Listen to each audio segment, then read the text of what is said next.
परम पूज्य प्रातः स्मरणीय त्याग मूर्ति वीतराग परम तपस्वी हम सब के प्रेरणा स्रोत मार्गदर्शक हमारे श्री सद्गुरुदेव जी महाराज। बोल श्री सद्गुरुदेव महाराज की जय। बोल श्री सद्गुरुदेव।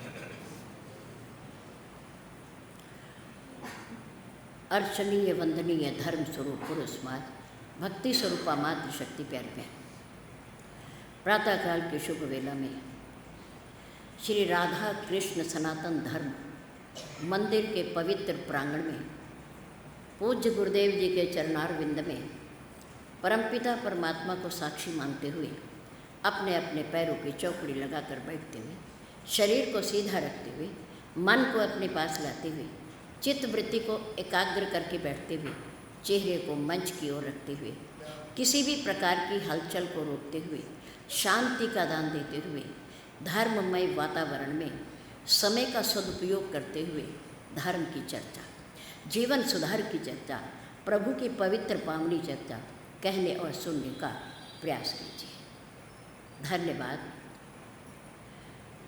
हमारे इस पवित्र तीर्थ मंदिर की सम्मानित सभा के द्वारा रखे गए 7 दिन के समय में से आज 5वां दिन है। 2 दिन, कल शनिवार यानी कि 22 अप्रैल और 23 अप्रैल रविवार, बहुत पवित्र दिवस है श्री अक्षय तृतीया। इस दिन भगवान के श्री चरणों के दर्शन होते हैं और वो भगवान यहाँ भी है। आप अपनी अपनी भावनाएं लेकर के आइए, आपको यहीं पर बांके बिहारी भगवान के श्री चरणों के दर्शन हो जाएंगे। भावना नहीं है तो आप वृंदावन धाम भी खड़े हैं, तब भी उनके दर्शन नहीं होंगे। अगर भावना है और जहाँ आप हो वहीं पर आपको भगवान के दर्शन हो जाएंगे, क्योंकि परमात्मा सब जगह है, ईश्वर सब जगह है। आपका ये पवित्र मंदिर बहुत प्राचीन मंदिर है। इस मंदिर को बनाने में सहयोग करने वाले, सिर पर मिट्टी उठा करके लाने वाले, मेहनत करने वाले, पुरुषार्थ करने वाले अब हमारे समाज में 3/4 नहीं है, भगवान को प्यारे हो गए, ईश्वर के श्री चरणों में चले गए। जिन्होंने इसका निर्माण किया 1/4 आज भी बैठे हैं। जिन्होंने सिर पर, बच्चों ने छोटी सी परात लेकर, थाली लेकर, कटोरा लेकर मिट्टी उठाई, बड़ों ने तसले से मिट्टी उठाई, इस तालाब को, इस जगह को भरा। कैसा समय रहा होगा वो, कैसा नज़ारा रहा होगा, और जिन्होंने देखा होगा वो कितने भाग्यशाली होंगे, किस्मत वाले होंगे। और उन लोगों के साथ परम पूज्य श्री गुरुदेव जी ने भी मिट्टी उठाई है।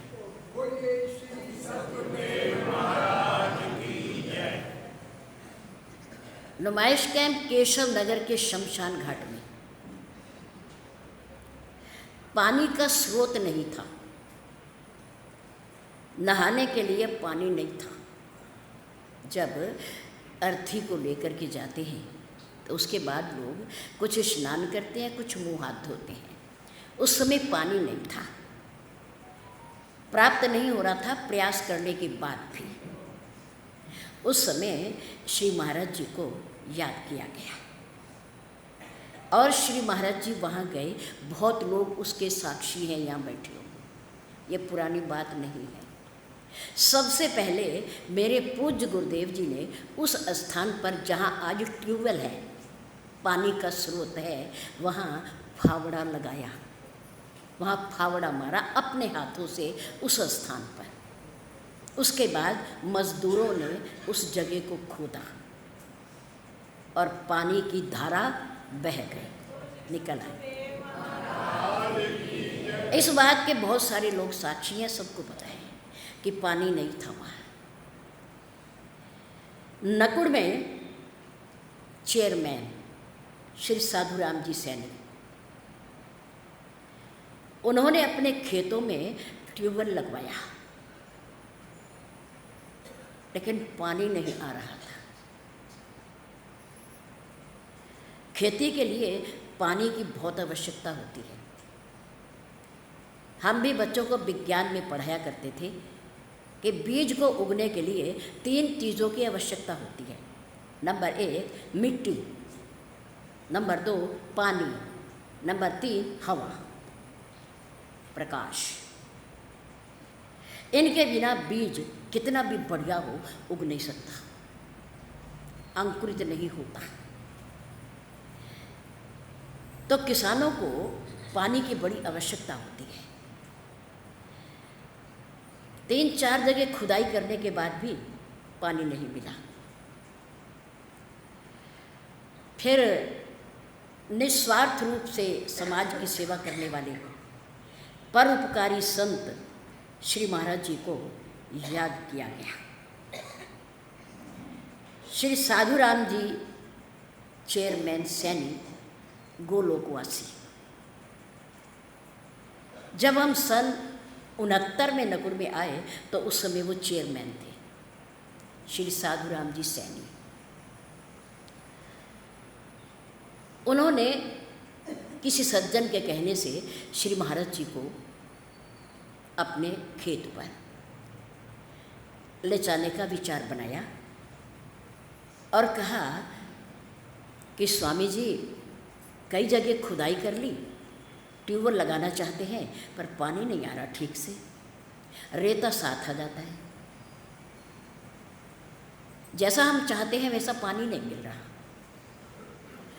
पूज्य गुरुदेव जी ने कहा अच्छा चलो कोई बात नहीं, धरती की बात होती है, देखते हैं। मेरे गुरुदेव ने हाथों में चावल लिए, अक्षत, और उन चावलों को अभिमंत्रित करके उस स्थान के थोड़ी दूरी पर वो अक्षत अपने हाथ से डाल दिए और कहा अब इस स्थान पर खुदाई कीजिए। मजदूरों ने उस स्थान पर खुदाई की और दूसरे दिन थोड़ी ही गहराई में पानी ऊपर आ गया। ट्यूबवेल आज भी है उनके खेतों में लगा हुआ और खेतों की सिंचाई कर रहा है। ये महान पुरुषों का आशीर्वाद होता है, प्रताप होता है, उनकी शक्ति होती है। और ऐसे महापुरुषों के जय बोलने में कभी कंजूसी नहीं करनी चाहिए, क्योंकि वही तो एक हैं इस जय के योग्य, हम थोड़ी हैं। और आप भी यदि ऐसे कर्म करोगे, ऐसी भक्ति करोगे, ऐसी देश की और समाज की सेवा करोगे तो आपकी भी जय होगी, आपकी भी जय बोली जाएगी। जय सबकी नहीं बोली जाती। परशुराम जी के सामने भगवान राम खड़े हैं धनुष जोड़ने के बाद। परशुराम जी भगवान का अवतार है, हमारे पूज्य हैं, हमारे देव हैं, लेकिन वो भगवान को पहचान नहीं पा रहे कि मेरे सामने साक्षात परमात्मा खड़ा है। पहचान नहीं पा रहे। समय आया, प्रभु ने अपनी मधुर और सरल वाणी से बातों ही बातों में उन्हें संकेत कर दिया, इशारा कर दिया कि परशुराम जी, आप सम्मानित हैं हमारे, हम आपका सम्मान करते हैं। आप हमारे से जाति में भी बड़े हो, आप ब्राह्मण कुल से हो और हम क्षत्रिय कुल से। मैं राजा दशरथ का पुत्र हूँ, मेरा नाम राम है, राम, और आपका नाम परशुराम है, परशुराम है। क्षत्रिय होने के नाते मेरे पास एक शस्त्र है, एक हथियार है, केवल धनुष, केवल धनुष, और आपके पास दो दो हथियार हैं, परसा भी है और धनुष बाण भी है। जाति में भी आप मेरे से बड़े, आयु में भी आप मेरे से बड़े, नाम में भी आप मेरे से बड़े, और शस्त्र में भी आप हमारे से महान हो, हमारे से महान हो। हम आपको प्रणाम करते हैं, प्रणाम करते हैं। जब भगवान की ऐसी, राम की ऐसी सरल वाणी सुनी, मधुर वाणी सुनी, तो भगवान परशुराम जी के अंदर के चक्षु, ज्ञान चक्षु खुल गए और उन्होंने अपने सामने खड़े हुए प्रभु को पहचान लिया, पहचान लिया। अब तक तो उत्तर प्रति उत्तर हो रहा था, बहस हो रही थी, तर्क वितर्क हो रहा था, लेकिन जब उन्होंने भगवान की महिमा, उनकी मधुर वाणी, उनके सरल वाक्य, रहस्य युक्त वाणी जब उन्होंने श्रवण की और सुनी, तो वो परशुराम जी भगवान राम जी के सामने हाथ जोड़कर खड़े हो गए। क्षमा हु क्षमा, मंदिर दो भ्राता। अब केवल राम नहीं, उनके साथ लक्ष्मण भी, लक्ष्मण की भी वंदना कर रहे हैं, उनके आगे भी हाथ जोड़ रहे हैं, उनसे भी क्षमा मांग रहे हैं। थोड़ी देर स्थिति क्या थी और अब क्या हो गई? पहचानने के बाद, अंदर के ज्ञान चक्षु खुलने के बाद, भगवान को देखने के बाद, क्षमा हु क्षमा, मंदिर दो भ्राता, केवल राम नहीं, दोनों भाई, राम भी और लक्ष्मण भी। क्षमा हु क्षमा, मंदिर दो भ्राता, क्यों? अनुचित बहुत कहूँ अज्ञाता, अज्ञानता के कारण मैं समझ नहीं पाया, मैं पहचान नहीं पाया, इसलिए आप दोनों क्षमा के मंदिर हो। आप मेरी अनुचित बातों की ओर ध्यान न देते हुए मुझे क्षमा करेंगे, मुझे क्षमा करेंगे। उस समय भगवान परशुराम जी ने राम जी की स्तुति करते हुए, उनकी महिमा का गुणगान करते हुए 9 बार, कितनी बार? 9 बार जय का, जय शब्द का उच्चारण किया। जय हो, जय हो, जय हो, आपकी सदा ही जय हो, आप जय के योग्य हो। मैं जितना क्रोधित होता गया, आप उतने नम्र होते गए, आप उतने झुकते गए। मैं जितना अकड़ता गया, मैं जितना अहंकार करता गया, अभिमान करता गया, आप उतने विनयी होते चले गए। आपकी जय हो, जय हो, आप जय के योग्य हो, जय के योग्य। प्रभु, अब मेरे मन को शांत कीजिए, मेरे अंदर जो क्रोध की अग्नि जल रही है उसे शांत कीजिए। मेरा ये धनुष लीजिए और इस पर प्रत्यंचा चढ़ाइए, चढ़ाइए। खेचहु राम मिटे संदेहु। परशुराम जी ने, भगवान परशुराम जी ने अपने कंधे से धनुष उतारा, राम जी के आगे बढ़ाया। राम जी ने अभी धनुष लिया नहीं, पकड़ा नहीं, लेकिन उस धनुष पर प्रत्यंचा अपने आप चढ़ गई, अपने आप चढ़ गई। उन्हें पता था जो मेरा धनुष लेकर इस पर प्रत्यंचा चढ़ाएगा वो विष्णु जी का अवतार होगा, वो विष्णु जी का अवतार होगा। पर ये क्या है, ये क्या मैं देख रहा हूँ? धनुष तो लिया नहीं, बाण तो उठाया नहीं, प्रत्यंचा अपने आप चढ़ गई, ये अपने आप जुड़ गया। ये क्या चमत्कार है? खेचहु चाप मिटे संदेहु। आप इस पर चाप चढ़ाओ, संधान करो, प्रभु मेरा संदेह मिट जाएगा। पर धनुष दिया नहीं उन्होंने, राम जी ने पकड़ा नहीं, प्रत्यंचा अपने आप जुड़ गई, अपने आप जुड़ गई। भगवान परशुराम हैरान हो गए, ये कोई परम सत्ता है, ये पार ब्रह्म परमात्मा है, ये विष्णु जी का अवतार नहीं है, ये उनसे भी ऊंची हस्ती है। जग कारण तारण भव भंजन धरणी भार, की तुम अखिल भुवनपति लीन मनुज अवतार। जय श्री राम। जय।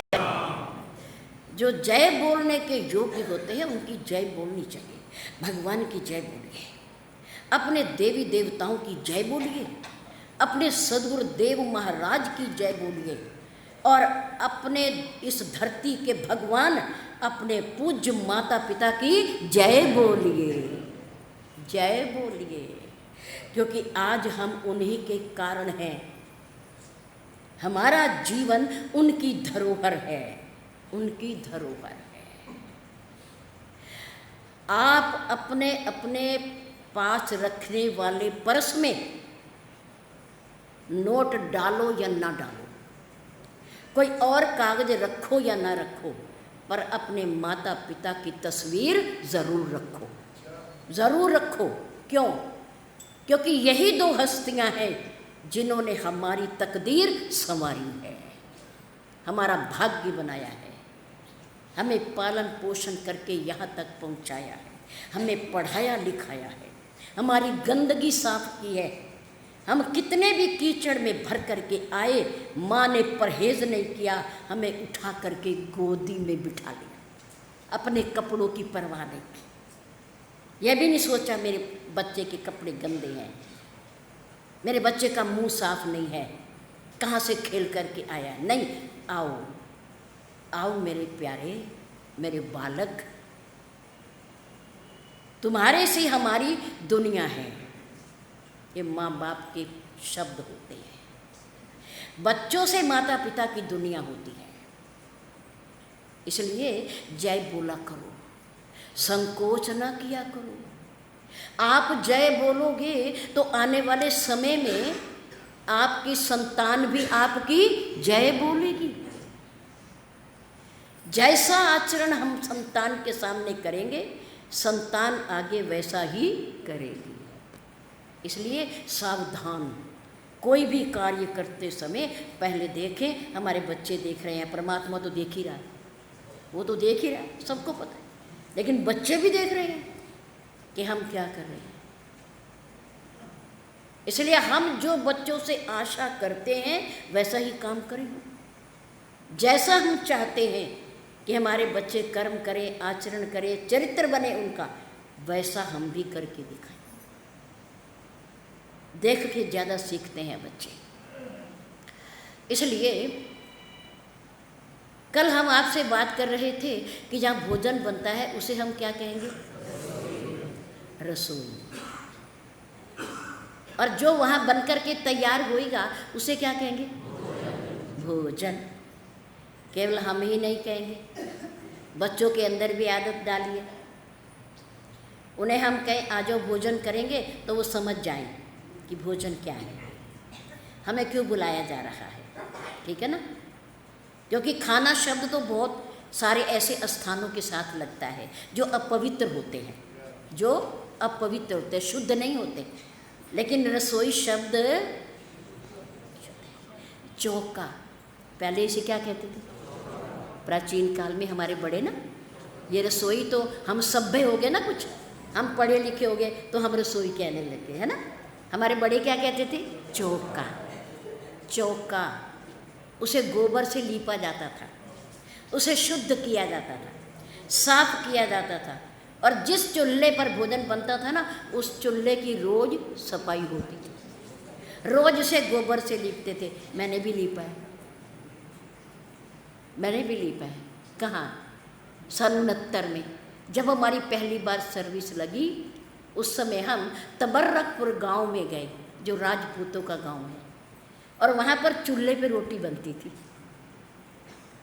तो मेरी पूज्य माता जी हमारे साथ रहती थी, तो जब हम भोजन बनाते थे, वो बना चुकते थे, हम बनाते थे, तो कई बार हम पहले बनाते थे, तो हम उस चूल्हे को लीपते थे गोबर से। हमने आंगन भी लीपे हैं नकुर में गुरुदेव जी के सामने। उनके बाहर का आंगन कच्चा था, और उसको गुरुदेव हर हफ्ते, हर सप्ताह गोबर से लिपवाते थे। उस समय गोबर लीपते लीपते शायद हमारी हाथों की रेखाएं बदल गई हो, गोबर लीपने से भाग्य उदय हो गया हो, संतों के दर्शन हो गए, उनका सानिध्य प्राप्त हो गया, और जीवन सफल करने का अवसर मिल गया, अवसर मिल गया। गोबर लीपने से हाथ साफ होते हैं, हाथ साफ होते हैं, कभी लीप के देखना। गोबर पवित्र वस्तु है। अब तो नहीं, अब तो फर्श हो गए हैं। अब क्या है, चिकने चिकने फर्श हैं। पहले कच्ची जमीनें होती थी, और परमात्मा ना करे अंतिम समय में मृत शरीर को जहाँ लिटाया जाता था कच्ची जगह पर, वहाँ पहले क्या करते थे, क्या करते थे, गोबर लीपते थे, क्योंकि गोबर शुद्ध होता है, गोबर शुद्ध होता है। ये आजकल की सफाई शुद्ध नहीं है, इसमें चमक तो है लेकिन शुद्धता नहीं है। सफाई है पर शुद्धता नहीं है, पहले शुद्धता होती थी।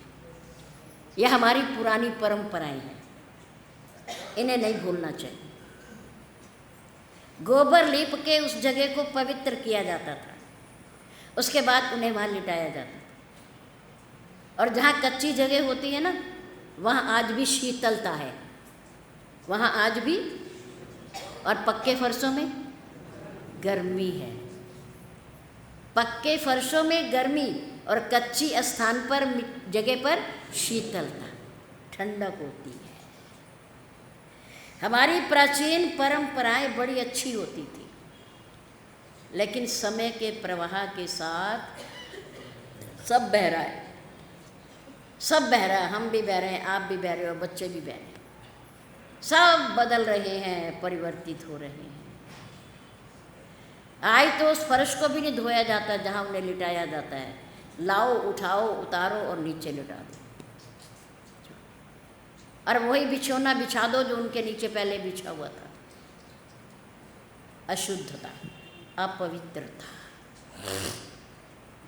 सूरज के उदय होने का समय है, समय है कि नहीं? गर्मी में अलग है और सर्दी में समय। जो समय निश्चय किया गया भगवान की तरफ से, सूर्य भगवान उसका पालन करते हैं। सर्दी में कितने बजे निकलना और गर्मी में कितने बजे निकलना।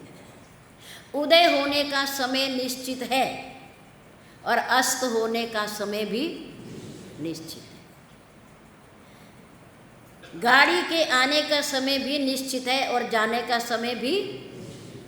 लेकिन जब कभी मौसम खराब होता है तो थोड़ी आगे पीछे हो जाता है, गड़बड़ हो जाती है, गड़बड़ हो जाती है।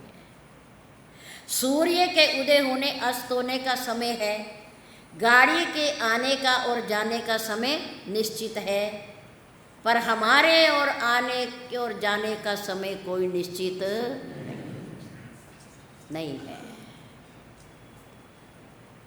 इसलिए जब समय निश्चित नहीं है तो हमें हर समय तैयार रहना चाहिए। जब कभी हम 4-5 दिन या 1 सप्ताह की यात्रा पर जाते हैं तो क्या करते हैं? बहुत बड़ी तैयारी करते हैं, सामान रखते हैं, बहुत दिन पहले से रखना शुरू कर देते हैं, भूल ना जाएं, दवाई ना भूल जाएं, टिकट ना भूल जाएं, पैसे रखने ना भूल जाएं, हैं? डॉक्टर का पर्चा रखना ना भूल जाएं, कभी दवाई ना लेनी पड़े आगे। बहुत सारी हम तैयारी करते हैं। कितने दिन के लिए? 4 या 5 दिन के लिए। लेकिन यहाँ से परलोक में जाने के लिए, वहाँ की यात्रा के लिए हम कितनी तैयारी कर रहे हैं?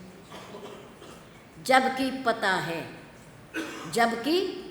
पता है हमें जाना है, पर हम ये स्वीकार करने को तैयार, तभी तो तैयारी नहीं कर रहे। हम मान ही नहीं कि हमें जाना है एक दिन, दूसरा कोई भी लोक भी है, हम माने तो तैयारी करें। याद रखो, विद्यालय जाने से वही बच्चा डरता है जिसका गृह कार्य पूरा नहीं होता। बहाने बनाएगा, देर हो गई है, सिर में दर्द हो रही है, जुकाम हो गया है, मेरे से चला नहीं जा रहा, बहाने बनाएगा। क्यों बनाएगा? क्योंकि उसे पता है जाते ही डंडे पड़ने हैं, सज़ा मिलनी है, अध्यापक नाराज़ हो जाएगा, नंबर कम आएंगे, उसे पता है। विद्यालय जाने से वही बच्चा डरता है जिसका गृह कार्य पूरा नहीं होता, जिसे याद नहीं होता। और परीक्षा देने से भी वही बच्चा डरता है जिसकी परीक्षा की पूरी तैयारी नहीं होती। और वही दुकानदार और व्यापारी डरता है आयकर अधिकारी से जिसके बही खाते पूरे नहीं होते। वही डरता है जिसका गृह कार्य पूरा है, जिसको परीक्षा के लिए पूरी तैयारी है, याद है, और जिसके बही खाते पूरे तैयार हैं समय के अंदर, उनको कभी कोई भय नहीं होता, उनको डर नहीं होता। पर हमारी और आपकी तैयारी, महापुरुष कहते हैं, ऐ मानव, ऐ मनुष्य, अगर तू जीना चाहता है तो पूरी तरह जी, दिल खोल के जी, छाती चौड़ी करके जी। और कभी मृत्यु आ जाए, जाना तो है ही, मरना है तो भी पूरा मरो, आधा कभी ना मरो। जीना है तो पूरा जियो, और मरो तो भी पूरे मरो, आधे ना मरो। गड़बड़ है ये। आधा काम कभी ना बीच में छोड़ो। आपको पता है, एक कहावत है, धोबी का कुत्ता ना घर का ना,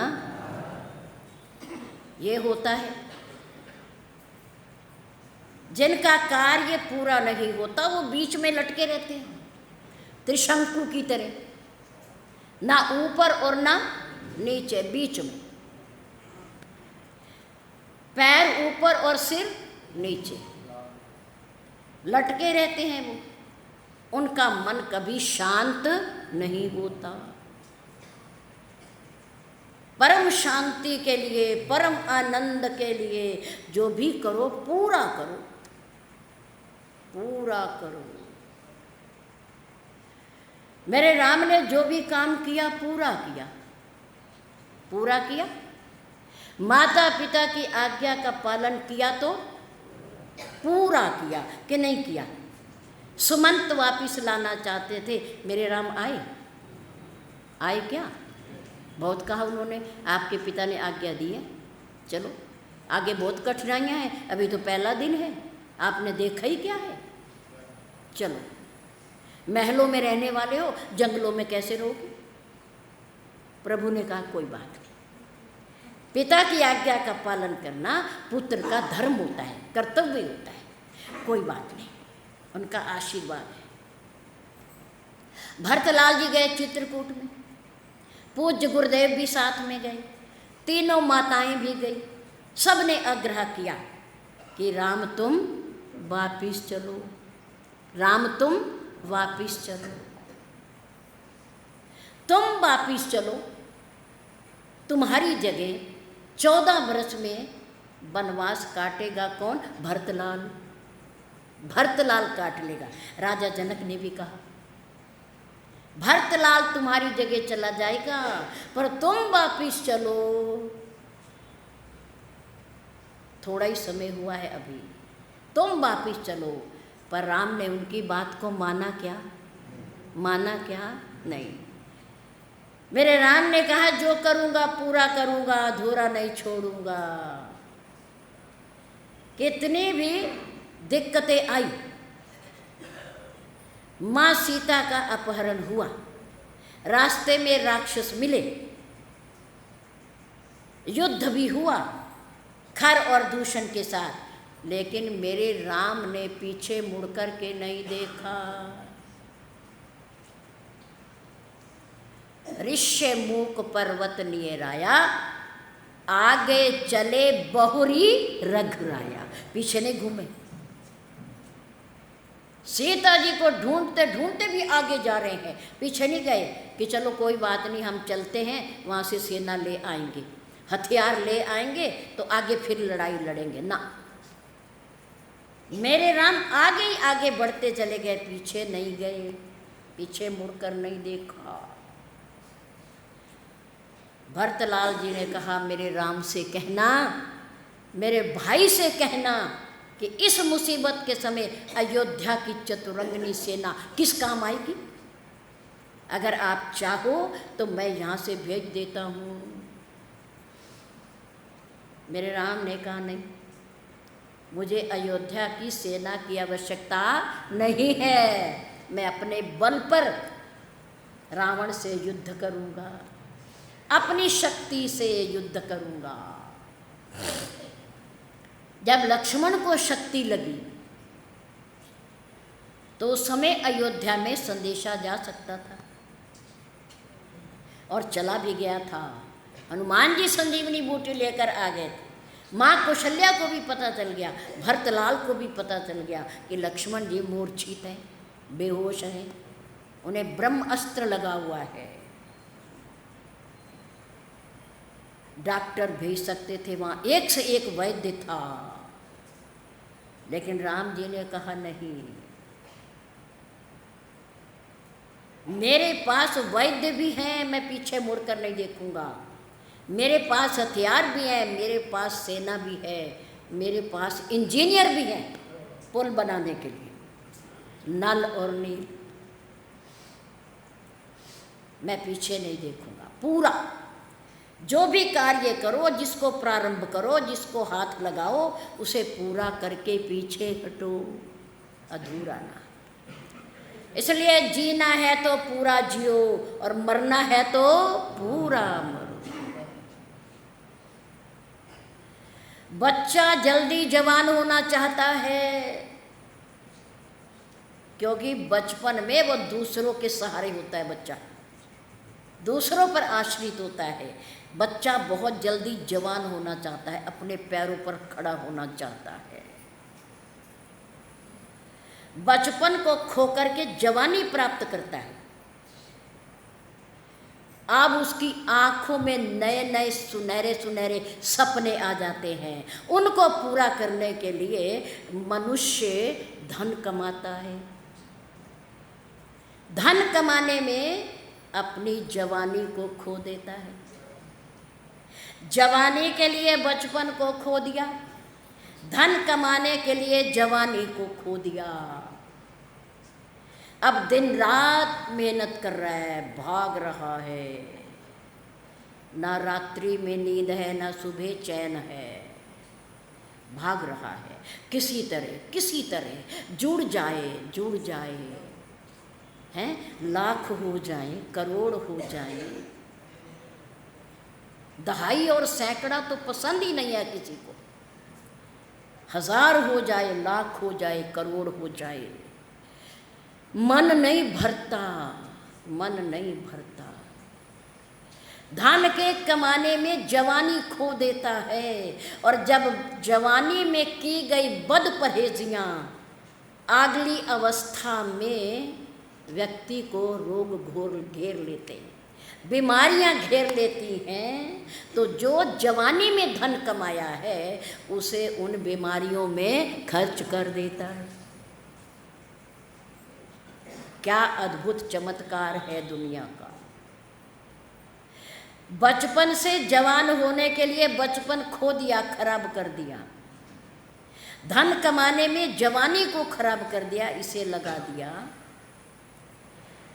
अब जवानी में की गई बद परहेजियों ने बुढ़ापे में आके घेर लिया, रोग आ गए, बीमारियां आ गई। अब उनको ठीक करने के लिए क्या कहता है, कितना पैसा लग जाए पर बीमारी ठीक हो जानी चाहिए। क्या खेल है परमात्मा का, क्या अद्भुत कौतुक है ईश्वर का। हमारी बुद्धि कहाँ जाती है, क्या सोचती है और क्या करती है। इसलिए मनुष्य होने के नाते हमें अपनी सनातन परंपराओं को याद रखना चाहिए। जिए तो पूरा जी भर के जिए, और मरे तो पूरा जी भर के मरे। एक दिन व्यक्ति दुनिया से ऐसे चला जाता है कि मानो दुनिया में आया ही नहीं था, ऐसे चला जाता है।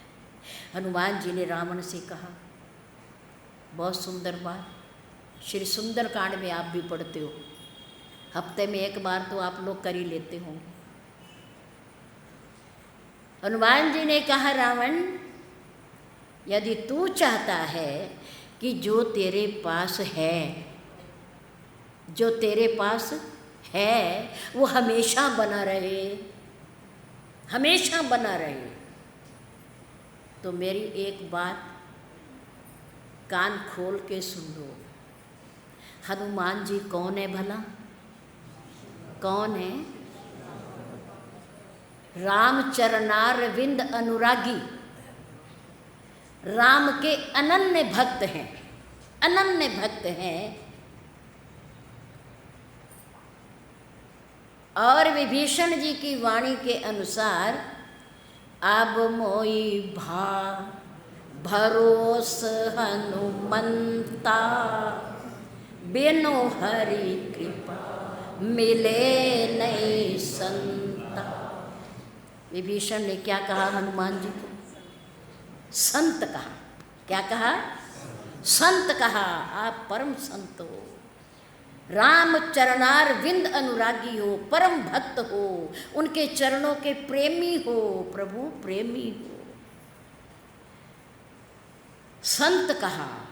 तो आज एक संत रावण को समझा रहा है, एक संत रावण को समझा रहा है कि यदि आप चाहते हो कि आपकी जो संपत्ति है, सोने की लंका है, आपकी संतान है, आपका परिवार है, ये हमेशा बना रहे आपके पास, तो मेरी एक बात सुनो कि जो तेरे पास है रावण, ये तेरे पास बना रहेगा यदि तुम प्रभु राम से क्षमा मांग लो और उनकी प्रिया माँ सीता को वापिस कर दो।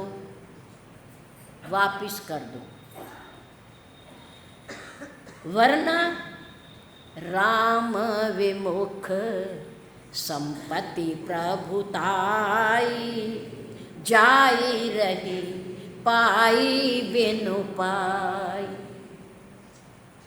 ये तुमने जो तपस्या करके, साधना करके ये धन संपत्ति और शोहरत हासिल की है, प्राप्त की है, ये एक दिन ऐसी हो जाएगी। राम से विमुख होने पर, राम की बात ना मानने पर, मेरा कहना ना मानने पर, मानो तुमने कभी दुनिया में इसे प्राप्त किया ही नहीं था। एक दिन ऐसी हो जाएगी। पाई बिनु पाई, राम विमुख संपत्ति प्रभुताई, प्रभुताई ऐश्वर्य, धन दौलत, संपत्ति, परिवार, संतान, जो तुमने प्राप्त किया है ये अपना नहीं है वैसे, पर पाया है तुमने। और पाई हुई चीज़ कभी अपनी नहीं होती, उस पर हक मत जमाओ कभी, वो अपनी नहीं है। रावण, बात मान लोगे तो तुम्हारे पास रहेगा सब कुछ, अगर बात नहीं मानोगे तो एक दिन ऐसा आएगा कि तुम इन्हें छोड़ करके चले जाओगे, चले जाओगे। जो व्यक्ति धर्म से संबंध रखता है, संतों की बात मानता है, ये सब चीज़ें उसके पास बनी रहती है। ये दुनिया है, यहाँ कोई भी अपना, इसे माना करो, स्वीकार किया करो इसे, और इस बात का चिंतन किया करो कि यहाँ कोई भी अपना, यहाँ कोई भी अपना। प्रभु तेरा शुक्र है, तूने जिस हाल में रखा है, तेरा शुक्र है, तेरा शुक्र है। और शुक्र करने से, धन्यवाद करने से, शुक्रिया करने से, उनके प्रति कृतज्ञता का भाव रखने से वो प्रसन्न हो जाते हैं। ईश्वर प्रसन्न हो जाता है, प्रसन्न हो जाता है। किसी एक व्यक्ति ने चौराहे पर बैठे हुए एक भिखारी से, जिसके पैर नहीं थे, जिसके पैर नहीं थे, भिक्षा मांगते हुए देखा। लोग आते हैं, चुपचाप उसके पास कुछ डाल जाते हैं, और कुछ हैं कि मुंह मोड़ के निकल जाते हैं, देखते ही नहीं उसकी तरफ, लेकिन फिर भी वो ठीक है, किसी को कुछ कहता नहीं, किसी की पीछे से कमीज नहीं पकड़ता। नहीं तो हर भिखारी का हाथ ऐसे रहता है। कैसे रहता है? उनके पास से निकल जाओ, 10 बैठे होंगे तो 10 ऐसे करेंगे, आवाज़ें देंगे, मुझे नहीं दिया आपने, मुझे नहीं दिया आपने, लेकिन वो शांत। एक सज्जन व्यक्ति उसे रोज देख रहा था। उसने एक दिन पूछ ही लिया, भाई एक बात बताओ, क्या कि तेरे पैर नहीं है? हाँ। और तू भिक्षा मांगता है? भिखारी है तू? हाँ, भिखारी हूँ। और फिर भी तेरे चेहरे पर इतनी मुस्कान है, तू भगवान का शुक्र करता है। तेरे मन के अंदर ये भाव देख करके दूसरों को प्रेरणा मिलती है। आखिर बात क्या है? तेरी खुशी का राज क्या है? उस व्यक्ति ने कहा, देखो भाई, मैं भगवान का शुक्र क्यों ना करूं? मेरे कर्मों के हिसाब से मेरे प्रभु ने मुझे सजा दी, मेरे पैर नहीं है। कभी पैर थे, कभी पैर थे, तो मैं इन पैरों से चल करके कभी तीर्थ पर नहीं गया, मैं कभी मंदिर में नहीं गया, किसी सत्संग में नहीं गया। तो हो सकता है परमात्मा ने नाराज होकर इस जन्म में मुझे पैर नहीं दिए, पैर नहीं दिए, कोई बात नहीं। मेरे सामने एक और भिखारी बैठा है, उसकी तो आंखें ही नहीं है, उसके तो नेत्र ही नहीं है, मैं उसको देख करके भगवान का शुक्र करता हूँ। ऐ मेरे मालिक, कोई बात नहीं, मेरे किसी कर्म के कारण तूने पैर छीन लिए, पर मुझे तुमने 2 आंखें तो दी हैं, 2 आंखें तो दी हैं देखने के लिए इस दुनिया को। क्यों कि आँख गई तो जहान गया, और दांत गए तो स्वाद गया। आंखें नहीं है तो उसके लिए ये दुनिया भी नहीं है, दुनिया भी नहीं है उसके लिए, क्योंकि देख ही नहीं रहा, उसे दिखाई ही नहीं दे रहा। कौन सुंदर है, कौन बदसूरत है, कौन बड़ा है, कौन छोटा है, कौन मोटा है, कौन पतला है, कौन कहाँ जा रहा है, दिखाई नहीं दे रहा उसे। उस भिखारी ने कहा कि मैं इसलिए शुक्र करता हूँ कि मेरे कर्मों को तुमने प्रभु मेरे पैरों पर ही टाल दिया। मेरी आंखें हैं, मेरे हाथ हैं, मेरी जीवा है मुख में, मेरे पास बोलने की शक्ति है। प्रभु तेरा धन्यवाद है, धन्यवाद, कृपा है तेरी, ये भी ये तेरी मेहरबानी है। अच्छा, अगर हम उसका धन्यवाद नहीं करेंगे तो कर भी क्या सकते हैं? बोलो, कर भी क्या सकते हैं? धन्यवाद तो करना ही पड़ेगा, क्योंकि वो अपने दोनों पैर तो नहीं जोड़ सकता ना। जो है उसी में राजी रहना पड़ेगा। इसलिए उसका धन्यवाद करते रहो, जो भी है हमारे पास। प्रभु तेरा शुक्र है, तुम मान। इसलिए सनातन परंपराओं को जिंदा रखने के लिए, शाश्वत रखने के लिए धर्म हमारे साथ आया और साथ ही जाए। इसके लिए हर समय तैयार रहना चाहिए, तैयार रहना चाहिए, सावधान रहना चाहिए, डरना नहीं चाहिए मौत से।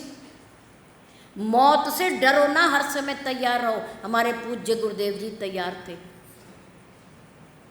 तैयार थे वो। इसलिए उन्हें कहा है कि इस चाहे कितनी भी गहरी सर्दी हो, मैं सत्संग का समय जरूर दूंगा।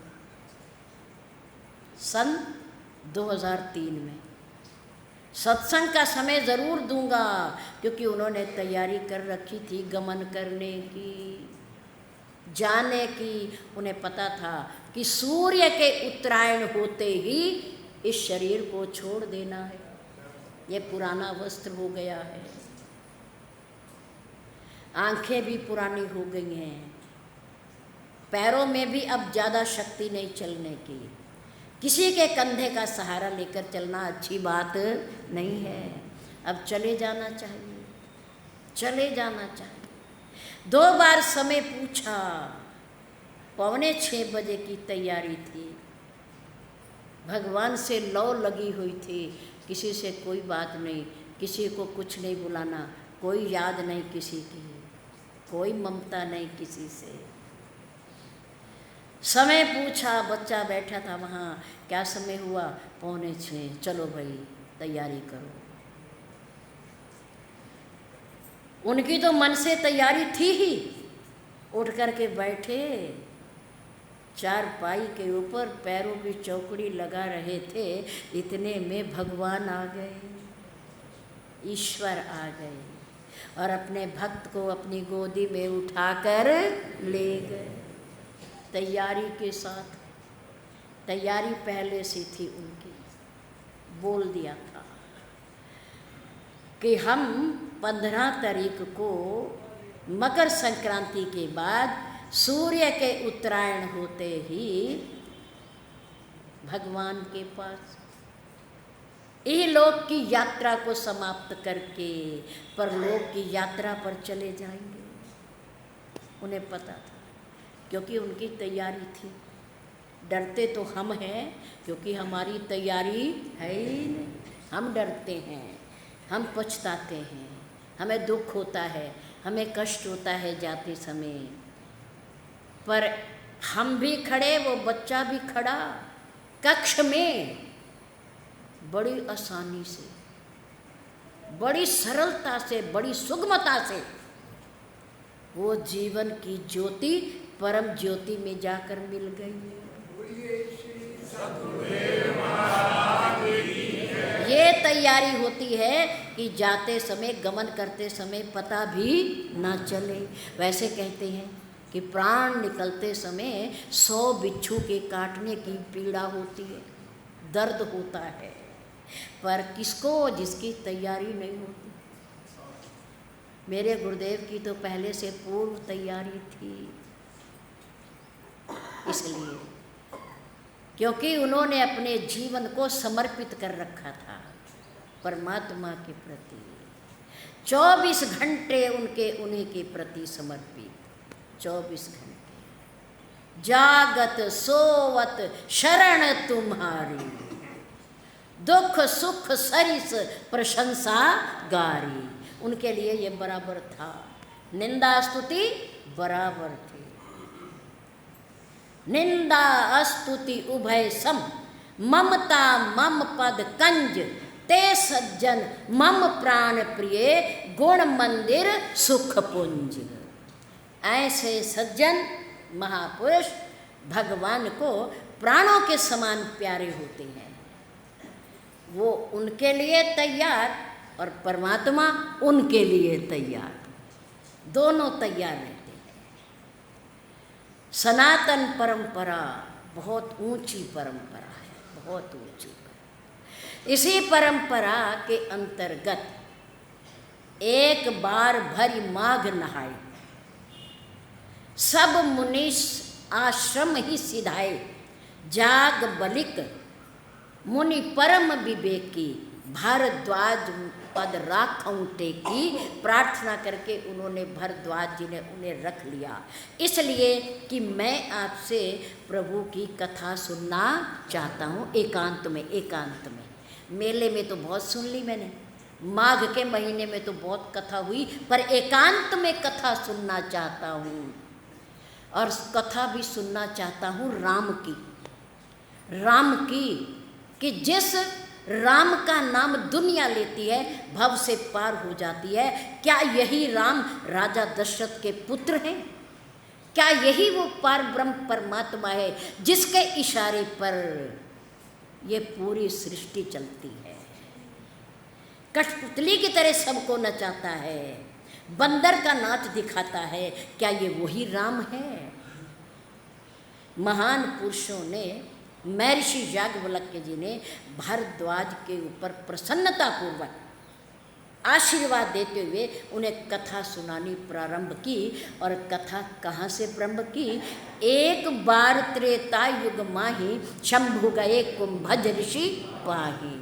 और वहाँ तक कथा सुना दी जहाँ तक पार्वती जी का अवतार हिमाचल के यहाँ हुआ, उन्होंने तप किया, फिर माँ पार्वती और भोलेनाथ जी का विवाह हुआ और फिर दोनों वहाँ कैलाश पर्वत पर चले गए। महर्षि भारद्वाज जी ने कहा कि मैंने आपसे पूछा क्या था और आपने जवाब क्या दिया मुझे? याज्ञवल्क्य जी ने कहा क्या पूछा था? मैंने ये पूछा था कि मैं राम जी के विषय में जानना चाहता हूँ, सुनना चाहता हूँ राम कथा को। और आपने मुझे शिव कथा सुना दी, शिव चरित्र सुना दिया राम की कथा की जगह। महर्षि याज्ञवल्क्य जी ने कहा ये जरूरी था, राम की कथा से पहले शिव चरित्र सुनाना जरूरी था। क्यों जरूरी था? उन्होंने कहा कि शिव भगवान विश्वास के प्रतीक है और माँ पार्वती श्रद्धा की प्रतीक है। महर्षि याज्ञवल्क्य जी ने कहा जिस व्यक्ति के हृदय में विश्वास और श्रद्धा नहीं होती वो राम कथा का अधिकारी नहीं होता। प्रथम कहा मैं, उन्होंने नीचे वाली पंक्ति में बात खोल दी। प्रथम कहा मैं शिव चरित्र के बहाने मैंने अपने अंतःकरण की आपकी भावना को टटोला है, आपके हृदय को देखा है कि आप राम कथा सुनने के अधिकारी हो या नहीं हो। प्रथम कहा मैं शिव चरित्र बूझा मरम तुम्हार, सूचि सेवक तुम राम के रहित समस्त विकार। मैंने देख लिया है, मैंने तुम्हारी परीक्षा ले ली है। शिव चरित्र सुना करके आपको, आपने बड़े आनंद पूर्वक, बड़ी शांति पूर्वक, विश्वास के साथ आपने शिव भोलेनाथ की कथा को सुना है। अब मेरे मन में निश्चय हो गया है कि तुम राम कथा सुनने के अधिकारी हो। प्रथम कहा मैं शिव चरित्र, बूझा मरम तुम्हारे, सूचि सेवक तुम राम के। भोलेनाथ की कथा के बहाने किसका पता लगाया? किसका पता लगाया? मैं ऋषि भरद्वाज जी की भावना का पता लगाया। एक काकभशुंड जी भी हैं जिनको उनकी श्रद्धा को देख करके उनके गुरुदेव ने, उज्जैनी में रहने वाले विद्वान ने, ब्राह्मण ने उन्हें शिव का मंत्र दिया, शिव का मंत्र दिया। और शिव का मंत्र दे करके ये कहा कि देखो तुम जितनी भगवान शंकर की भक्ति करोगे, जितना भजन करोगे, जितनी उनकी माला फेरोगे, वो आपको प्रसन्न हो करके बदले में राम की भक्ति देंगे, राम की भक्ति देंगे। महर्षि भरद्वाज को तो विश्वास हो गया, लेकिन काकभशुंड जी को विश्वास नहीं हुआ। उन्होंने कहा क्या भोलेनाथ के भंडार में अपना कुछ देने को नहीं है? वो भोले भंडारी हैं, उनके पास तो, वो तो मृत्यु के देवता हैं, प्रलय के देवता हैं, वो त्रिनेत्रधारी हैं, क्या उनके पास कुछ नहीं है देने को? वो राम की भक्ति देंगे? क्यों देंगे भाई? मैं करूँ शिव की आराधना और बदले में मिले मुझे राम की भक्ति। उन्हें संशय हो गया, अपनी भक्ति पर अभिमान हो गया। एक बार हुआ ऐसा केवल काकभशुंड जी के जीवन में, एक बार केवल। गुरुदेव ने बुला करके उसे कहा, पर उन्हें संशय हो गया और अपने ऊपर अभिमान हो गया। काकभशुंड जी कहते हैं गरुड़ जी को, एक बार शिव मंदिर जपत रहो हरि नाम, गुरु आए अभिमान ते, उठ नहीं कीन प्रणाम। एक बार मैं शंकर जी के मंदिर में शंकर जी का ही भजन कर रहा था, भोलेनाथ जी के नाम की माला घुमा रहा था। इतने में मेरे पूज्य गुरुदेव के आने की आहट आई, मुझे सुनाई दी कि मेरे गुरुदेव आ रहे हैं। मैंने उनको थोड़ा सा टेढ़ा सा देख के आंख बंद कर, छल कपट, चतुराई, अभिमान, ये अवगुण परमात्मा को बिल्कुल भी पसंद नहीं है। एक बार केवल शिव मंदिर जपत रहो हरि नाम, गुरु आए अभिमान ते, उठ नहीं कीन प्रणाम। गुरु भगवान की प्रतिमूर्ति होती, उनका ही स्वरूप होता है। और शंकर स्वयं सद्गुरुदेव का ही रूप है। मैं उनके मंदिर में बैठ के उनके नाम का जप कर रहा था, मेरे गुरुदेव आए, मैंने देख लिया। ना देखता तो कोई बात नहीं थी, छल नहीं था, कपट नहीं था, पर मैंने देख लिया। और देख करके मैंने उन्हें आंखें बंद कर ली, आंखें बंद कर। और मेरे गुरुदेव आए, मैंने प्रणाम नहीं किया, झूठ मूठ, मेरी समाधि लगी हुई है। मैंने उनके सामने ये प्रकट किया कि मैं मस्ती में हूँ, राम का, ईश्वर का भजन कर रहा हूँ, शंकर जी के नाम का सिमरन कर रहा हूँ। मुझे नहीं पता मेरे गुरुदेव आए, पर जिनके मंदिर में नाम जप रहा था वो तो शंकर जगत वंदे जगदीशा, सुर नर मुनि सब नावै शीशा। भगवान शंकर ने देख लिया कि ये बैठा है, कितना चतुर है, अपने गुरुदेव से छल कर रहा है, कपट कर रहा है, और मेरे मंदिर में और मेरी प्रतिमूर्ति का,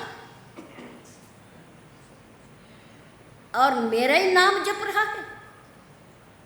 इसका अर्थ है कि ये अपने गुरुदेव को धोखा नहीं दे रहा, ये किसे धोखा दे रहा है? मुझे धोखा दे रहा है ये, क्योंकि मेरे मंदिर में बैठा है ये, मुझे धोखा दे रहा है।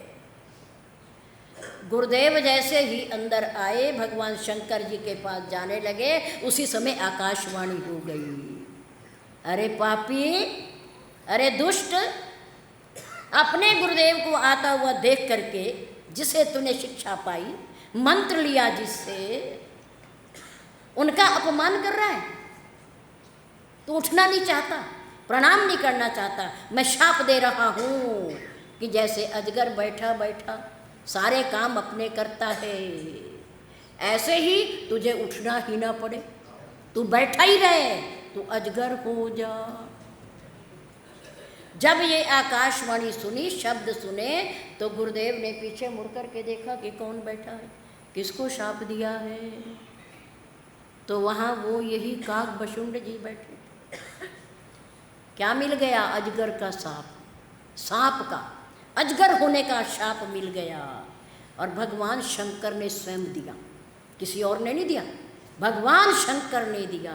एक बार ऐसा हुआ, एक बार ऐसा, केवल दोबारा काकभशुंड जी ने मौका भगवान को नहीं दिया। फिर तो पूरा विश्वास अपने गुरु पर, अपने सदगुरुदेव पर पूर्ण विश्वास। 3 चीज़ें हैं दुनिया में, एक पुण्य, एक पाप और एक गुरु मंत्र। 3 चीज़ें हैं। नंबर 1 पुण्य व्यक्ति को स्वर्ग की ओर ले जाता है। नंबर 2 पाप व्यक्ति को नरक की ओर ले जाता है। नंबर 3 सदगुरुदेव के द्वारा दिया गया गुरु मंत्र व्यक्ति को भव से पार करता है, भव से पार करता है। ये तीनों वस्तुएं, ये तीनों तत्व कभी मनुष्य का साथ नहीं छोड़ती। आदमी कहीं भी हो, स्वर्ग में हो, नरक में हो, भव से पार होना चाहता हो, गुरु मंत्र साथ जाता है। जिसने लिया हुआ है, जो जप रहा है, जिसे विश्वास है, उसका अंत तक वो रिश्ता निभाएगा, उसके साथ जाएगा, वहाँ परमात्मा के पास खड़ा होकर वकालत करेगा और हमारी गवाही देगा कि ये ऐसा नहीं है, प्रभु इसे क्षमा कर दो। जैसे काकभशुंड जी के सदगुरुदेव भगवान शंकर के आगे प्रार्थना कर रहे हैं, ऐसे ही यदि हमारा सच्चा विश्वास होगा, सच्ची श्रद्धा होगी, तो हमारे पूज्य गुरुदेव भी मुसीबत के समय, कष्ट के समय, दुख के समय परमात्मा से हमारी तरफ से क्या करेंगे? क्या करेंगे? प्रार्थना करेंगे, प्रार्थना करेंगे, हमारे पापों का क्षय करेंगे, हमारी वकालत करेंगे, प्रभु से माफ़ी मांगेंगे हमारी तरफ से, जैसे इन्होंने मांगी है। इसलिए एक बार जहाँ भी शब्द आया, उसके पीछे कोई ना कोई घटना ज़रूर घटी है। आगे का प्रसंग कल होगा।